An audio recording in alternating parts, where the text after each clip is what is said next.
নিজের ছেলেকে আব্বু এবং মেয়েকে আম্মু সম্বোধন করে ডাকা যাবে কি? অজু থাকা অবস্থায় যদি কেউ কোনো অশ্লীল কথা বলে আর আমি তা শুনতে পাই তাহলে কি আমার অজু ভেঙে যাবে? উত্তর, জুলাই আন্দোলনে এক বছর পূর্তি হলো। প্রত্যাশার সঙ্গে প্রাপ্তির সমন্বয় ঘটেছে কিনা, দিনই ক্ষেত্রে কি প্রত্যাশা করেছেন আর কতটুকু পেয়েছেন। এছাড়া আমি একজন হিন্দু ধর্মাবলম্বী গাড়ি চালক, তাদের ধর্মীয় পূজার বিভিন্ন কাজে আমাকে প্রায়ই আম পাতা, দুর্বা ঘাস, ফুল ইত্যাদি এনে দিতে বলেন, আমি না করতে পারি না। এ থেকে আমি গুনাহগার হচ্ছি কিনা, আমার করণীয় কি? তাজিয়া মিছিলের বিধান কি, শোক পালনের সীমা কতটুকু, শোকে নিজের শরীর আঘাত করা এবং নিজের শিশু সন্তানকে আঘাত করা, রক্তাক্ত করা, এই সম্পর্কে ইসলাম কি বলে? প্রথম স্ত্রীর সন্তান না হলে দ্বিতীয় বিবাহ করা যাবে কিনা, সন্তানের জন্য দ্বিতীয় বিয়ে করার ব্যাপারে শরীয়তের বিধান কি? বাবা মায়ের ত্যায্য সম্পত্তি বন্টনের পর বোনদের প্রতি ভাইদের কি কোনো দায়িত্ব নেই? থাকলে কি দায়িত্ব জানাবেন? চলুন তাহলে আর দেরি না করে, বিলম্ব না করে, আপনাদের যে সমস্ত প্রশ্ন ইতিমধ্যে আমাদের কাছে চলে এসছে সেগুলোর উত্তর দেওয়ার পালে আমরা প্রবেশ করি। অজু থাকা অবস্থায় যদি কেউ কোনো অশ্লীল কথা বলে আর আমি তা শুনতে পাই তাহলে কি আমার অজু ভেঙে যাবে? উত্তর হলো না।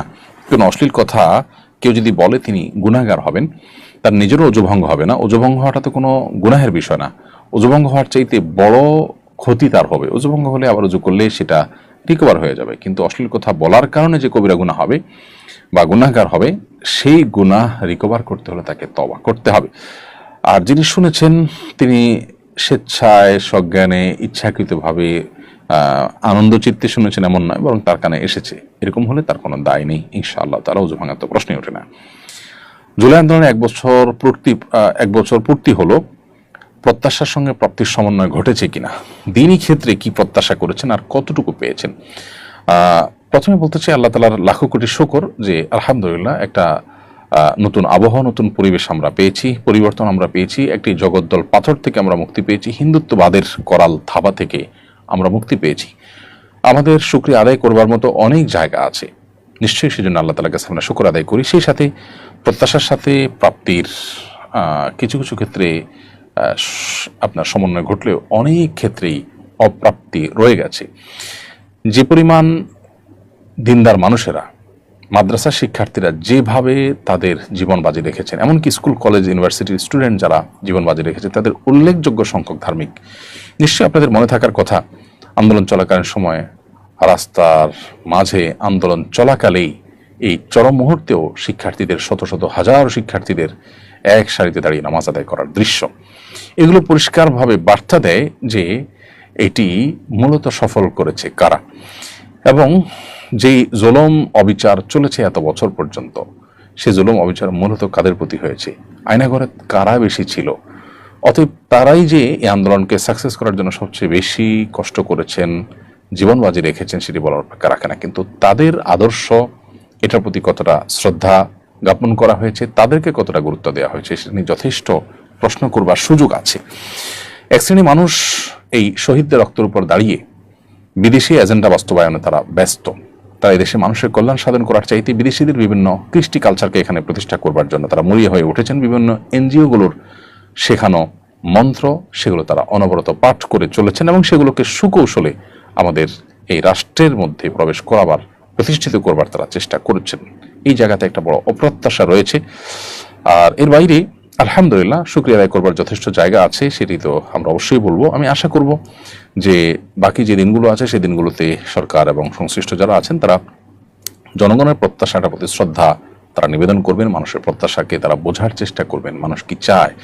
এদেশে মানুষ ধর্মপ্রাণ, ধর্মীয় মূল্যবোধ পরিপন্থী করে কিছু চাপিয়ে দেওয়া কি দেশে মানুষ কখনো ভালোভাবে নেয় না এবং সহ্য করে না। সেই বিষয়টিকে আমি আশা করছি তারা দেখবেন এবং ধর্মীয় জনগোষ্ঠীর যে আত্মত্যাগ, সেটার প্রতি তারা শ্রদ্ধা দেখাবেন, সেটি আমি প্রত্যাশা করি তাদের কাছে।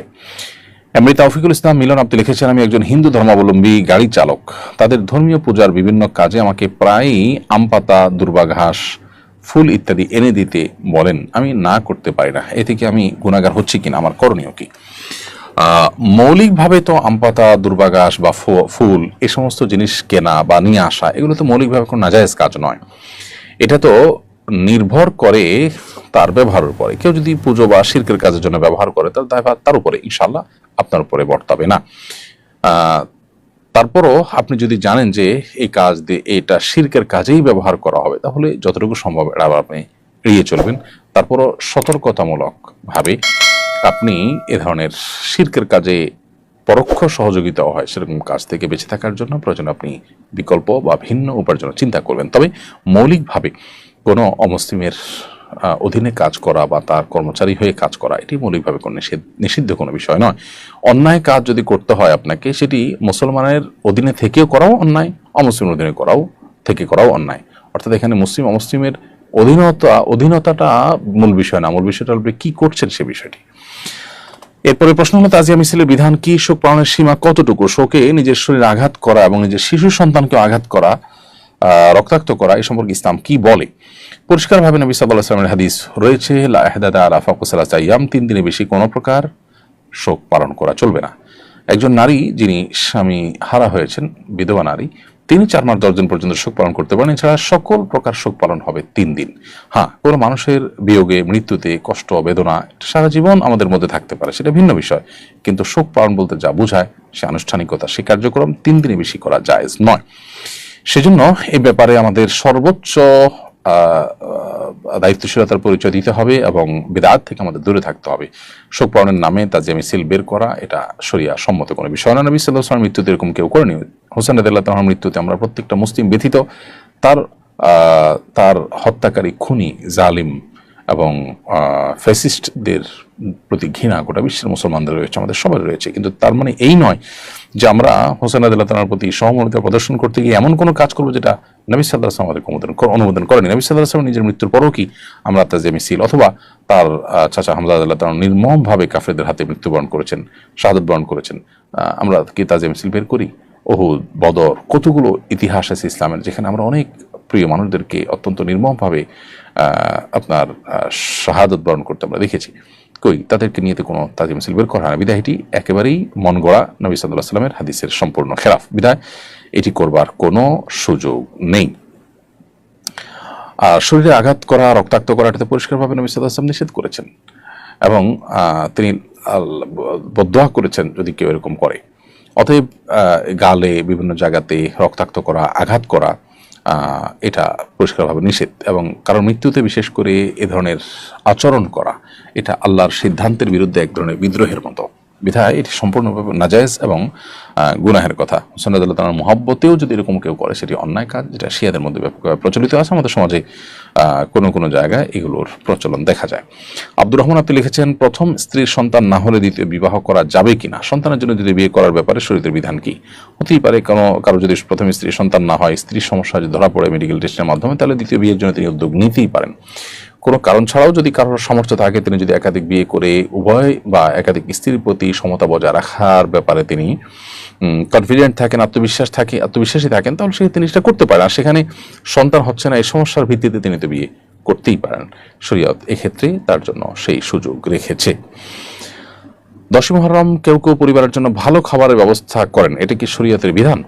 এ সম্পর্কে একটি বর্ণনা পাওয়া যায়, মান ওয়াসা আলা ইয়ালিহি ইয়াউমা আশুরা, যে ব্যক্তি আশুরার দিনে তার পরিবারকে ভালো খাবার দাবার ইত্যাদি খাওয়াবে, তাদের জন্য ব্যবস্থা করবে, ওয়াসাল্লাহু আলাইহি সাইরা সানাতি, তার সারা বছর আল্লাহ তাআলা তাকে ভালো রাখবেন, এরকম একটা বর্ণনা পাওয়া যায় তারপর বাহকি ইত্যাদিতে। এ হাদিসের বিশুদ্ধতার ব্যাপারে বেশিরভাগ মুহাদ্দিসদের মন্তব্য হলো এই হাদিসটি বিশুদ্ধতার মানদণ্ডে উত্তীর্ণ নয়। এই হাদিসের কোনো কোনো সনদকে একেবারে জাল পর্যায়ে, সেখানে এমন কোনো বর্ণাকারী রয়েছেন, এমন অবস্থা রয়েছে যেটাকে জাল পর্যায়ে বলেছেন অনেক উলামায়ে কেরাম। তো এই জন্য এই হাদিসটি আমলযোগ্য নয়, সেই মতটাই অধিকতর যুক্তিসঙ্গত এবং সেই মতটাই অধিকতর শক্তিশালী। কেউ কেউ এটাকে আমলযোগ্য বলেছেন, আমাদের মহাদেশে অনেকে কোনো কোনো বর্ণনা রয়েছে, সেই বর্ণাগুলোকে কোনো কোনো মুহাদ্দিসগণ গ্রহণযোগ্যতার লেভেল পর্যন্ত যায় বলেছেন, সেটার উপর আমল করার কথা বলেছেন। কিন্তু আমরা যেটা বললাম যে বেশিরভাগ গবেষক এবং যে সমস্ত গবেষকদের গবেষণা অধিকতর শক্তিশালী মনে হয়, সেটি হলো যে হাদিস গ্রহণযোগ্যতার মানদণ্ডে উত্তীর্ণ নয়। অতএব আশুরার দিনে ভালো খাবার দাবার আয়োজন করা সুন্নাহ নয়। আশুরার দিনে তো রোজা রাখা সুন্নাহ নবী সাল্লাল্লাহু আলাইহি ওয়াসাল্লামের, সেখানে ভালো খাবার দাবার আয়োজনের প্রশ্ন কোত্থেকে ওঠে? নোহা রহমান আপনি লিখেছেন, বাবা মায়ের ত্যায্য সম্পত্তি বন্টনের পর বোনদের প্রতি ভাইদের কি কোনো দায়িত্ব নেই? থাকলে কি দায়িত্ব জানাবেন? বাবা মায়ের রেখে যাওয়া যে সম্পদ, সেটা বন্টন করার পর বোনদেরকে তাদের হক যদি দিয়েও দেওয়া হয়, তারপরেও বোনদের প্রতি ভাইদের অধিকার আছে, আবার ভাইদের প্রতিও বোনদের কর্তব্য রয়েছে। অর্থাৎ উভয়ের প্রতি যথাযথ দায়িত্ব পালন করতে হবে। সে দায়িত্বগুলোর ভিতরে সবচেয়ে কমন দায়িত্ব হলো, উভয়ের জন্য মিউচুয়াল দায়িত্ব হলো যে পরস্পরের সাথে সম্পর্ক ভালো রাখার চেষ্টা করবেন। পরস্পরের দুঃখে দুঃখী হবেন, সুখে সুখী হবেন, আত্মীয় হিসাবে খোঁজ খবর নেবেন, সহমর্মিতা প্রদর্শন করবেন, বিপদে পাশে দাঁড়াবার চেষ্টা করবেন। এসব কাজগুলো সর্বাবস্থায় করতে হবে। বাবা মার রেখে যাওয়া সম্পদ বন্টন করে দিয়েছেন, বোনদেরকে বোনদেরটা দিয়ে দিয়েছেন, এর মানে এই নয় যে সম্পর্ক শেষ হয়ে গেল, এটি মনে করাটা একেবারেই ভুল। এই সম্পর্কটা এবং এই সম্পর্ক সূত্রে যে সদাচরণ করার বিষয়টি আত্মীয়তার সম্পর্কের কারণে রয়েছে, সেটি জাস্ট রক্তের বন্ধনের ভিত্তিতে, এটা কোনো লেনাদেনার ভিত্তিতে না। লেনদেনের ভিত্তিতে বা টাকা পয়সার স্বার্থ আছে সেই ভিত্তিতে কারোর সাথে সদাচরণ করছেন, সেটা তো অন্য মানুষদের সাথে হবে। কিন্তু ভাই বোন বা রক্ত সম্পর্কীয় মানুষদের সাথে শুধু রক্ত সম্পর্কিত মানুষ হওয়ার কারণেই সদাচরণ করে যেতে হবে আজীবন, এমনকি সম্পদ বন্টনের পরও। এস এ হাবিব, আপনার প্রশ্নটি আপনি লিখেছেন, নিজের ছেলেকে আব্বু এবং মেয়েকে আম্মু সম্বোধন করে ডাকা যাবে কিনা? স্নেহের জায়গা থেকে বা মমতা করে তাদেরকে আব্বু বা আম্মু ডাকতে কোনো অসুবিধা নেই। এটার উপকার্থে আব্বু আম্মু ডাকা হয়। আব্বু আম্মু ডাকার মানে এই না যে আমার কাগজে কলমে জন্মদাতা পিতা বা মাতা হিসেবে তাদেরকে ঘোষণা দিলাম, এরকম তো আর কেউ করে না। অতএব স্নেহের বসে তাদেরকে আব্বু কিংবা আম্মু ডাকাতে কোনো